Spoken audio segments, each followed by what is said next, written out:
Yes, we are live now. Rudrani, you can start. Good evening and a warm welcome to you all. I'm your moderator Rudrani Garg, bringing to you all another webinar session on gender and sexuality with Anna Jodi. Before I begin here's a brief about us, about Anna Jodi, to our new audiences who are with us in this beautiful evening today. Anna Jodi means the bond of love. It signifies unconditional love. And it is this bond of unconditional love for his native land that has brought back Milind Datta, the founder of Anna Jodi from the USA, to start a non-profit organization in 2018, which engages and promotes various initiatives that are striving for social change, honing leadership skills, and building entrepreneurship capabilities in Northeast, including Assam. For the past few months, we have been engaging with speakers from various fields via virtual media to create a network among the people working in the region. Today, the topic of the webinar is gender inclusive space. It's indeed a very sensitive topic. Sports already has different categories for male, female, and they have defined as to what is legitimate and what is not. The transgender category rarely finds space as to be included whether in male or female category or to be a completely independent category. They are rather forced to join the male or women category depending upon the organizer's choice and not the individual's choice. Today, our team is honored to be graced by the presence of our guest speaker, Mr. Sadam Hanjabam. Mr. Sadam Hanjabam, sir, is the founder and the chief functionary of Ye All, Northeast India's first registered queer youth-led and focused network based in Imphal. His work also focuses on intersections of queer lives, mental health, HIV, AIDS, and drug abuse. Sir, we are pleased to have you with us today, and you may start with your opinions regarding the very same. Over to you, sir.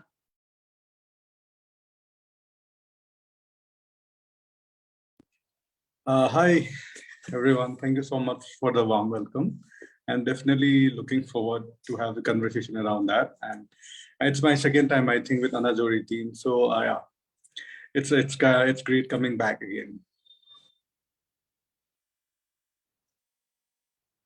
Yeah.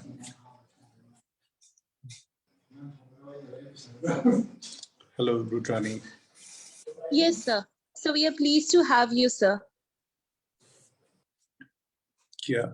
So how do we go forward? Do we go forward as a question and answer, or do I have to speak it out? So we are pleased to have your The opinion, voice is and after breaking. that we will go forward with the Q&A round. So first, it would be really nice to hear your words first. Yeah, definitely. We can. I think it will be more comfortable for me also if we go ahead with a Q&A. Then we clear more doubts on the way itself. So if you have any questions first, then let's have it more interactive than me talking about the topic.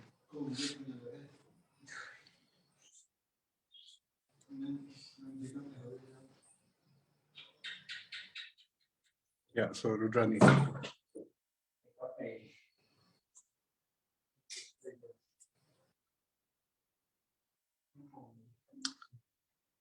Rudrani, hello. Hi. You there? Yes, sir. So you're audible, sir. No. What I was saying was, so I would prefer to have the interaction first. Then we can have more questions if it's there from your side. I instead of having me speaking about the topic because it's already out there. You have already covered a lot in the introductory speech, so I don't think it's necessary from my side. So I'll love to ask you this, that when we are speaking of transgender, so do you think when it comes to sports, we should have a completely different independent category of them, or whether they should be covered in a male or female category rather? Definitely. First of all, as one person who works along with a transgender person, I will be speaking from that point of view because I am not a transgender person. So definitely, that point of view might be different. But if we see into how our team was created and how our team has been working forward, is for the inclusion of a separate team for transgender persons, because we have always seen that there has been a lot of challenges and a lot of problems. There has been evidences of how queer athletes or athletes who are non-binary or transgender persons, they had to face a lot of issues. Even their medals were stripped. They were, what do you say, they were call out and check their hormones and testosterone stage tests and everything, which was a gross violation of human rights. So in India, as already we have another gender besides male and female, the other category by the Supreme Court itself. So the question is, why can't we have a sports category where transgender players, who are people who identify as transgenders, can play in their own category, which will be more safer, and also, there will be a lot more inclusion in the sporting space, and definitely there will be a lot lesser crisis or controversies when it comes to that. And at the end, what we are really looking for is the dignity of a person, of how they want to identify and how they want to play. So creating that safe space for transgender persons, even in sports, is, I think, is a necessity. Yeah. Even I agree, sir. And it is really shocking to see that in Olympics, rather we Olympics or even any of the national games that we hardly see them to have a very their own space. Rather, we rather find them to be, join in some other category, and most likely we do not find them having the space or the forum in which they can represent. It is, sir. Also, sir, we are doing things regarding this category. I'm pretty sure that you have also worked with them in the sports field. And so, sir, what do you think are the problem that a transgender person or that of any of the gender in per se are facing in the sports category that prevents them from developing their capabilities? So let's start from the basic thing. Like when we are working in as a team, or when we are working or practicing, or even when we are going for tournaments, there are certain things that they have to, face challenges. The easiest thing what we don't see is of the kind of washroom or the kind of dress uniform jerseys they have to wear, right? In most of the categories that are prominent out there, the men and the women's category, when the people who identify themselves as transgender persons, when they participate, since they are not given a separate dressing room or a separate locker room or separate washrooms, they have to adjust either into the men's or the women's category, which is a very basic thing. Even if they have to change their dresses or if they have to travel along with other participants, it becomes a lot of problems with them, which they have always complained, saying that the washroom, they don't feel comfortable using it, or the kind of dressing room, they don't feel comfortable using it because they wait for others to complete and they go in there, or they come very early before others come and they do it. So there's a lot of things which you can see from the infrastructure point of view, and also from the facilities point of view, right? So, and even the places where we go for sessions or where we go for tournaments and many other places, there are a lot of issues with them. That is like the space might not be trans friendly. The person who runs the turf or the managers who are taking care of the turf might not be trans friendly, so they might be bullied there, they might be harassed there. So there's a lot of things which we need to do, a lot of awareness which we need to do. Even when we say, it has been acknowledged that we have a transgender team and people acknowledge it, but at a very grassroots level, at a very grassroots level, we have still to do a lot of awareness, because a nasty comment from somebody who runs the turf or who is taking care of it, or there are many people who does that, and that is difficult, really very discouraging and disappointing to them. Yeah, Rani. Okay, sir. Thank you so much, sir. So, do you think that whatever the government is doing presently is enough to accommodate them, and or do you because you're telling this and you coming from that of to that of the northeastern region, I just remembered a moment or a thing that I had seen in the movie Maricom. So that time Maricom had said that there's no enough things that the government is doing, no neither funds, etc. Even they are not even given their own space to speak. So do you think that the government is doing enough in the present context? Definitely, again, if we see, we cannot compare this to altogether, because it is already existing one. Like if we see about boxing, or if we see about the story of Mary Kom, it is totally a very different story of how it was already there. The infrastructure was already there.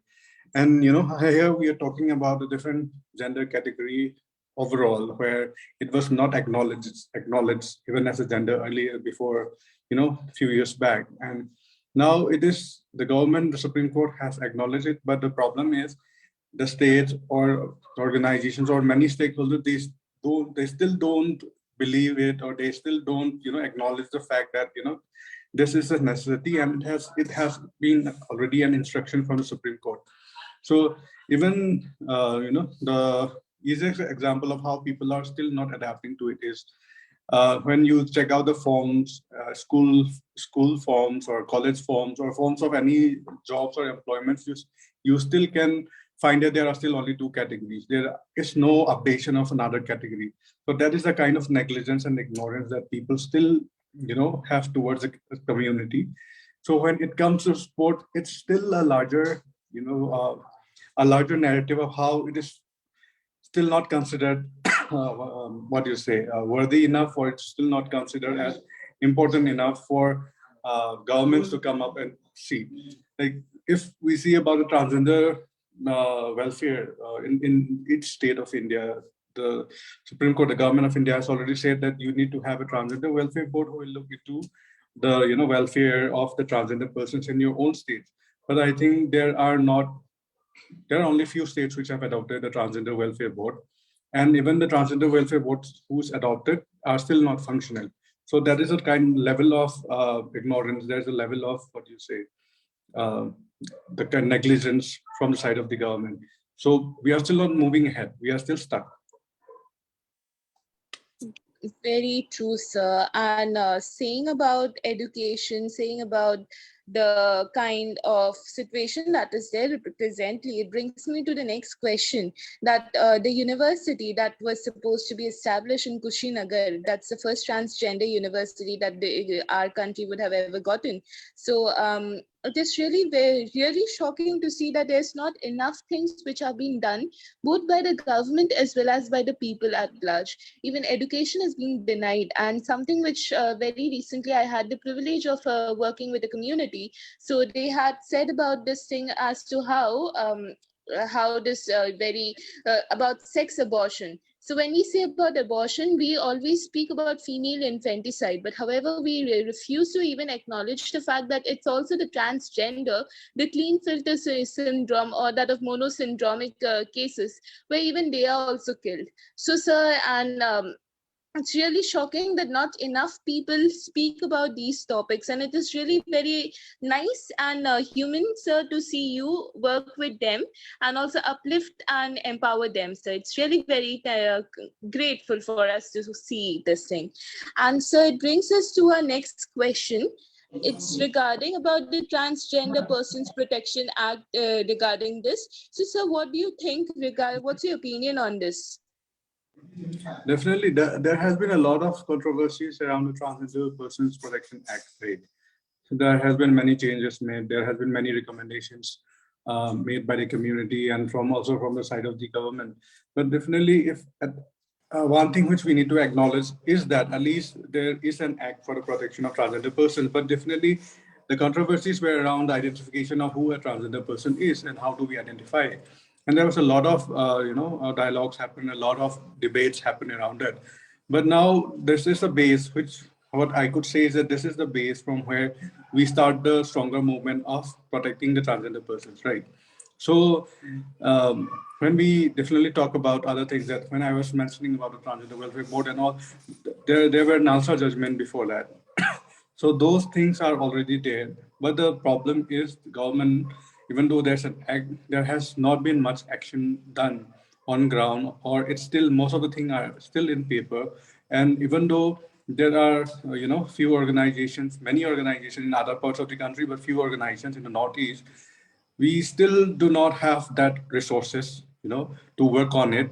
When you go to the transgender welfare board, even in your state, you will get to hear that there are no resources to take this work forward. So the persons who are supposed to take this work forward, they are not being provided the resources. So who will take this work forward? Even though there's an act, who will take this work forward? So there's a lot of gap. I think the creation of an ag is definitely really helpful.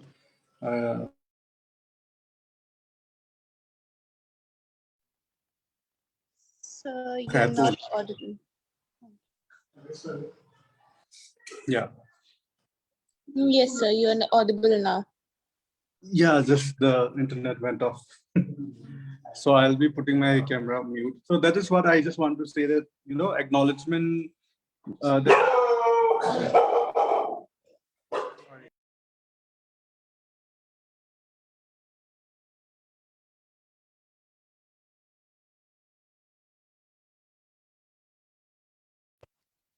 Yeah, so that was the thing which I wanted to say. There has been some disturbances with the current. So yeah. Yes, sir.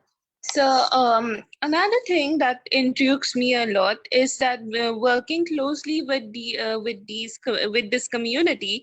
Of course, you must have gotten through that of the drug abuse people. So, so there might be also cases where transgender, with this particular community, have also abused themselves, not just by that of the use of consumption of certain kind of abusive substances, but also by that of physical thing. So so working closely with this field, so it might be really pathetic enough for you to witness and also take care of these things. So if you have so what's your opinion, or how do you tackle these kind of issues? See, when we are working with different, when we are working with the community or with young people, we work with a lot of community groups: LGBTI community, young people living with HIV, orphans, people living with psychosocial disabilities, and then people who use drugs. So, but what we really need to look beyond the surface is that why are people getting into substance, or why are many people getting hooked to many form of drugs. So, but if you look clearly around you, around the health system, around the institutions and infrastructure, you can definitely see that substance use is still it's a crime in India, and definitely the kind of support that is provided are very much biomedical oriented, where people think that it can be treated only with what do you say, medicines only. But what we are not checking is that the behavior around it, the components which surrounds the people. What are the factors that lead young people or people from the community to get into substance? We acknowledge the fact that queer community, LGBTI community has gone through a lot of multiple layers of trauma, multiple layers of oppression, but they are again, as what we were saying, their existence are still not acknowledged properly. So they do not get safe spaces in school, they do not get safe spaces in jobs or workplaces anywhere. So when you are being, excluded from the society, excluded from the group, from all over the spaces, there's a huge chances that people get into many, mental health issues. People get into stress and depression, and even people start depending on substance. So the multiple layers of oppression and multiple layers of trauma, and what do you say, the conditions that are surrounds them, leads many young people from the community to get into substance. But yes, it is just now that we are talking about how this identity, mental health, substance are all interlinked, and we need to look from an intersectional angle, and we cannot just look from one angle of how identity is affecting drug use, or how one's mental health is affecting people to go for substance. So there should be a whole lot of intersectional lenses that we have to put, and only we can see the problem in a true sense and solve the problem in a very good way. Thank you, sir, for your inputs. So it brings me to the next question about what about the communities? Like your community is definitely one of such organization that is working. What about the other communities working in that of Manipur for queer rights? Our organization is still a very young organization. There are many collectives and organizations who have been working in the Northeast, and most of them are outside India. But one thing, like how in Assam, there are so many collectives like Homonoi, Hukia, then Hobdo, Barakwe Collective, Drishti Queer Collective, and in Mizoram there are also certain groups. And there are so many queer people. Earlier, what used to happen was people used to think that because you are invisible, so you don't exist. Our invisibility was considered as our inexistence. It's been last 3-4 years only that most of the younger people are coming out and reclaiming their spaces, at least raising up their voices against all the harassments and bullying and against all the discrimination. So definitely, if you really look around, there are quite a lot of young people who have come out, and we are not only organization who are working in it. And the tragedy was that we were the first organization which registered in 2019, and it's saddening to see that even it's already 2019 and there were no proper youth and LGBTI focused organization registered in Northeast. So that was the one sad part, which we can see from that is that how neglected we were. Many of the organizations which were working in other part of the country, they started in their 1990s, right? But for us, we started after 2000, and it was very slow. So we are just catching up to the other organizations. We are catching up to the what's happening around. So a lot of thing has to be done from our side. Yeah. Very true, sir. So I also went in one of the fellowship very recently, and so it was like one thing that I realized is that many people do talk, but there are very few people who actually take initiatives, who actually act. And it is really so nice to see that in spite of not having so much grounds regarding this topic in the case of Northeastern India, it is really nice to see that you have taken up the initiative and not just limited to words, but also to actions. We are literally inspired with this very fact. And at the same time, sir, the next thing is that as you spoke about the very about invisibility, and also not just invisibility, about exclusion in the society, it brings me to the next question, sir, as to do you really think that I would not even say you think, sir, because our perceptions would be highly different from as to what the community at large is facing. But then, sir, what's your perspective regarding the ability of the transgender to have adequate space in decision-making forum? We have seen that in case of India, there's no, even the parliament does not have reservations for the transgender. So, do you think that transgender at large are having enough space, enough forum, enough of voice to make their decisions for their own self and also for the community? Yeah, if you look around, the most of the large LGBTI movement or transgender movement is very much attached to the HIV programming in India. So if you see any of the transgender projects, or if you see any of the work around transgender person, it is very much attached to the HIV program. So most of the programs has been around health on transgender persons or LGBTI individuals. Not much has been done around, rights or life skill. It is just developing now. So last few decades, last 2 decades, I think, if you check the literature, if you check the history, you can always find that, it is mostly about understanding about gender, sex, sexuality, or HIV, or work mostly on those spaces only. There might not have been much work on skill development. There might not have been much work on livelihood or entrepreneurship or anything around that, but it's mostly based on health.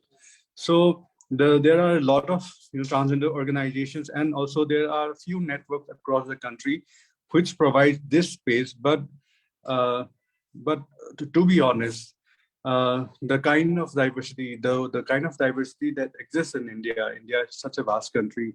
Then there are so many different identities of transgender persons all across the country, and one framework or one identity cannot replace everyone or represent everyone. So it has to be looked from the smaller grassroots level, and that's where most of the people from Northeast do not get such spaces, because there is always a dominant narrative and there's always a marginal narrative. In the dominant narrative, you always see that there's a larger population of transgenders who represent all these platforms. And from Northeast, if you see that there are very few people who are coming out, and also these people get very few spaces and they are not privileged enough to get to those spaces. So this is one reality which we have to digest. But definitely with the coming, there has been a lot of what do you say, interest from the DNI, diversity and inclusion perspectives from different corporate houses and big organizations. So younger people are at least getting this spaces started up, so that we can talk more beyond only health, but wellness as a whole component. Wellness from the angle of education, livelihood, crisis support, or entrepreneurship, or living a very dignified life. So there needs, it still will take time, but definitely it's starting up. And yeah, we are hopeful for that. So speaking of grassroots, it really brings me to the next question, and that is basically, what is your plan for the next 5 years as to how you're going to take up with Ya All Foundation, and also what's your vision for the next upcoming years in this time of COVID specifically? Yeah, so you mentioned COVID. So since COVID, I don't think we have a 5 years plan. We cannot plan for a long term. So people's mindset have all changed of what we used to plan and what we used to do only after COVID. All the long-term plans have been, kind of dismantled. But yeah, definitely for us, COVID has taught us a very strong lesson, and it has strengthened our work more in the region and with the communities. So for the next 2-3 years, which we see is, for us, the work is more about building trust with the community, strengthening the peer support system, and also working on our, wellness model of how we cannot only see the LGBTI wellness as absence of disease or they being healthy, but also healthy from the point of view of how accessible they are to resources, in terms of, it can be on education, or it can be on many of the factors which makes one person, independent and can live a dignified life. So we are totally working towards all these components of one's identity through sports. We are working through health initiatives on sexual, reproductive, and mental health. We are working through our media initiative through storytelling and social media. And we have already set up an LGBTI, shelter home run by the community, young LGBTI community in Imphal already, which was started on crowdfunding. And this is one of kind of space in the country which is totally, run on crowdfund and by the community itself. If you see around, there are transgender homes called Garima Gre, run by the central government with in collaboration with other local organizations. But there are no such spaces for LGBTI individuals as a whole in times of crisis or conflict. So we are moving ahead with this whole model of, of creating a safer spaces for the community and helping them to live a dignified and independent life. Yeah. Thank you, sir. And I really hope that there is I would not say very quick establishment, but definitely I'll say that over time, the things would definitely change and more people become accommodative and inclusive of different communities and definitely I hope that your community, your program also continues not just for now, but for long term rather. With this, I open the forum for anybody else today present in this video meet. If anybody else has any questions, kindly drop it down in the chat box or probably unmute yourself and ask.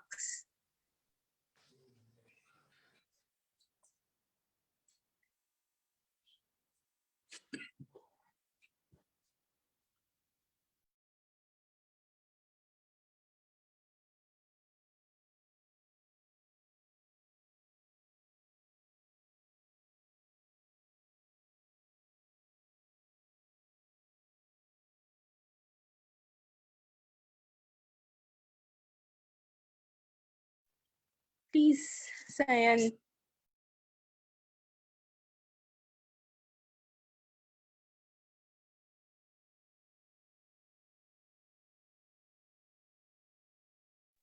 Kindly unmute yourself and you can continue with the question.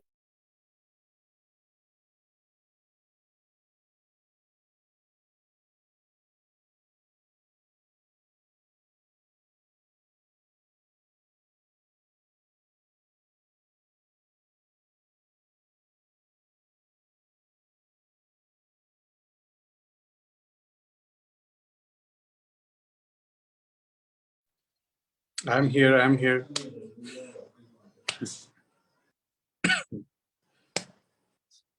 Sorry, I didn't get the question. Could Yes, you read sir. out the question, Rodani, please? Sir, I think people are typing it down.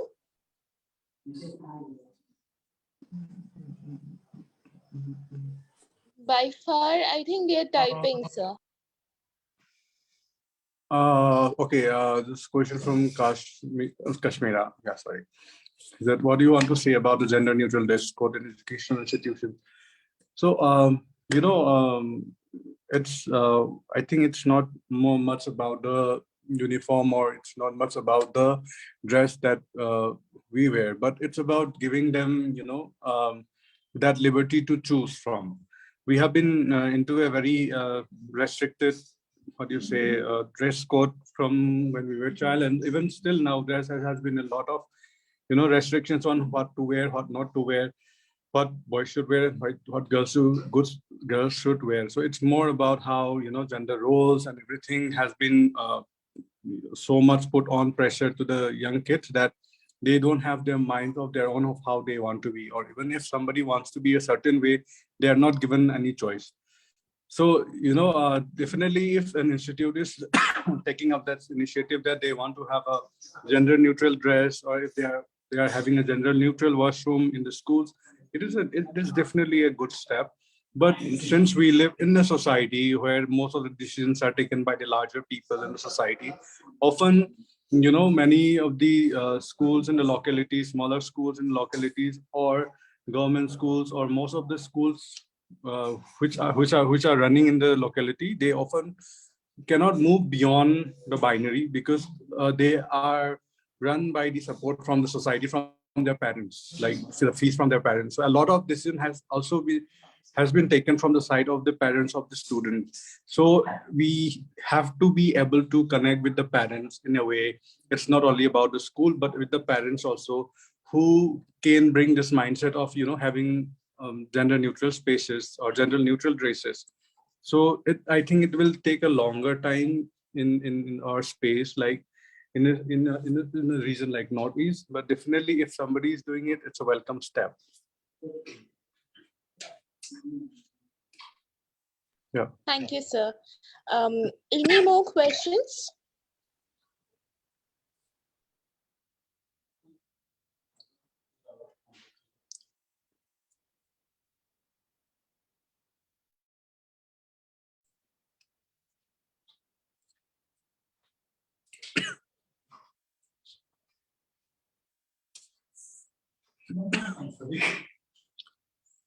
So for the reproductive right person, I think I will not be the good person to talk about reproductive rights as a whole.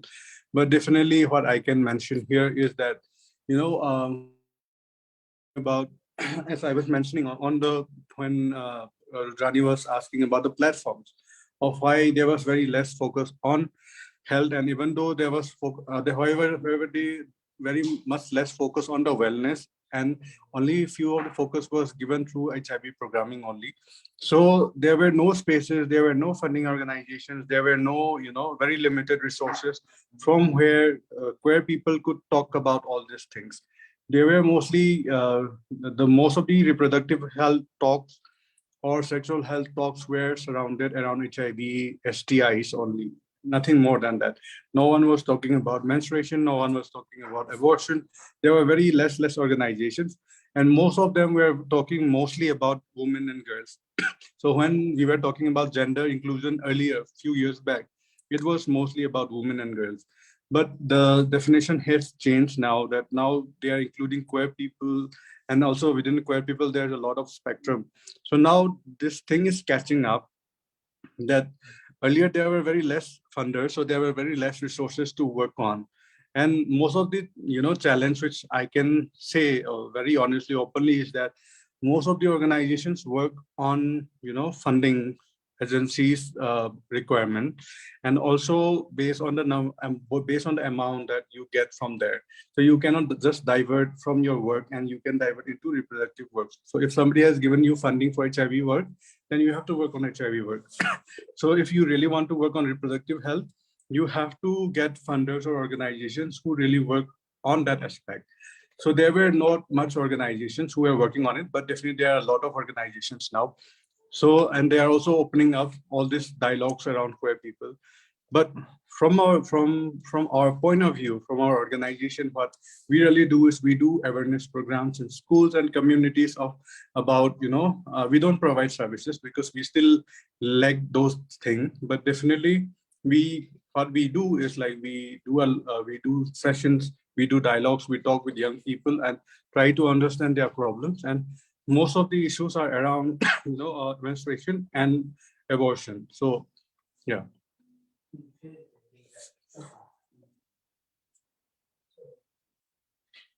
Running.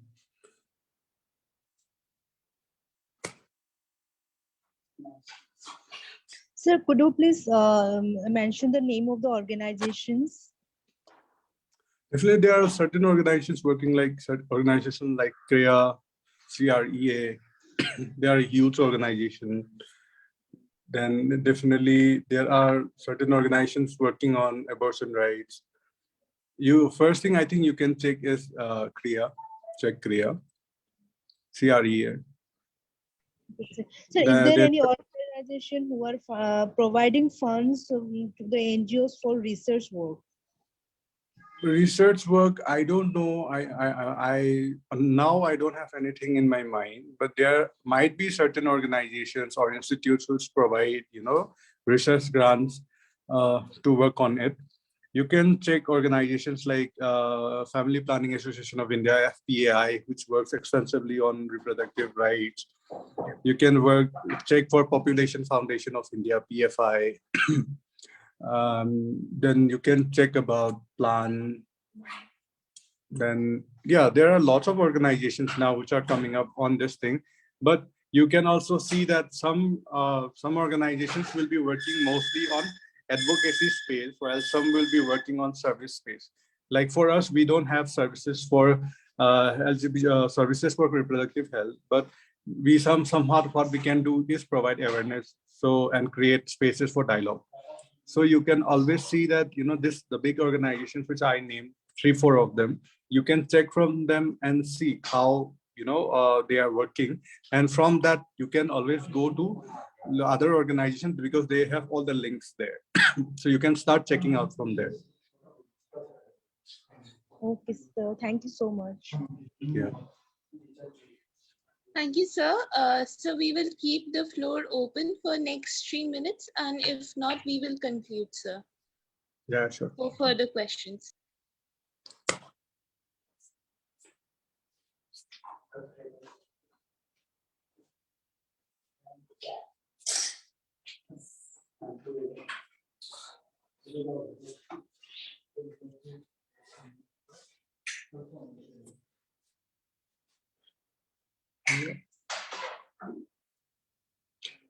I think, yeah, sure. So for me, what you can do is you can always reach out to me or reach out to our organization Instagram page, or through my mail.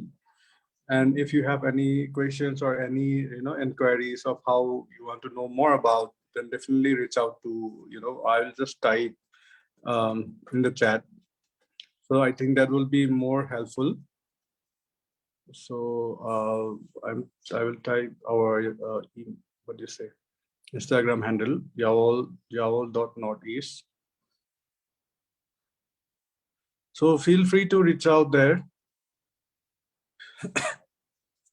Feel free to reach out there. Yeah, definitely. We can talk more in coming months. So yeah.